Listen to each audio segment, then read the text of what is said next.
Making frequency polygons on TI84 Plus. The data that we'll be using is here.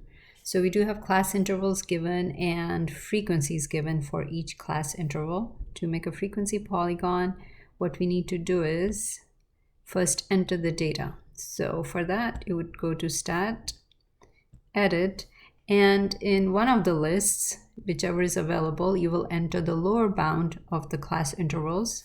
So let's go back to our problem for a second. The lower bounds were 16, 23, 30, 37, and 44. Okay, so I already have those entered in L1. You basically type in and hit enter after each value that you need. In this next list, enter the upper bound of the class intervals. And once you're done with that, to make a frequency polygon, you do need a midpoint between these class intervals.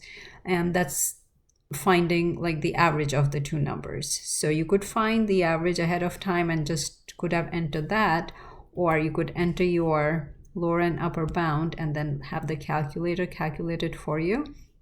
So basically, to find the average, you would type in 16 plus the 22 for the first class interval, divide by 2 will give me the 19 that I had.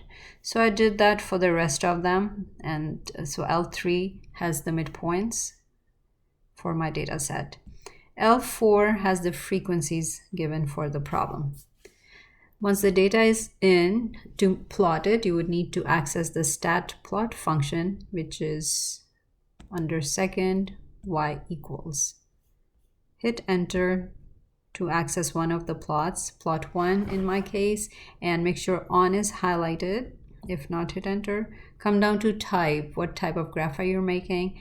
The second option is a frequency polygon. So let's select second, enter on that.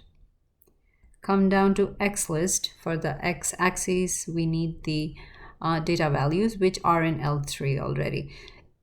If L3 was not populated here, let's say if you had a different list, you would correct it by accessing the list names, which are right above the numbers here, if you can see that. So in case, let's say if my data was in L1, I would do second 1 to get L1. So let's go back to second 3. Oh, okay, that didn't go well. Yeah, that's too many lists. Let's go back to second 3 to get L3. And the frequency is in L4, so we will leave that alone and hit graph. If you do not see an image, sometimes that happens, you could hit 9 or scroll down to option 9, which is zoom stat, and it automatically fixes the window for you, and there's your frequency polygon.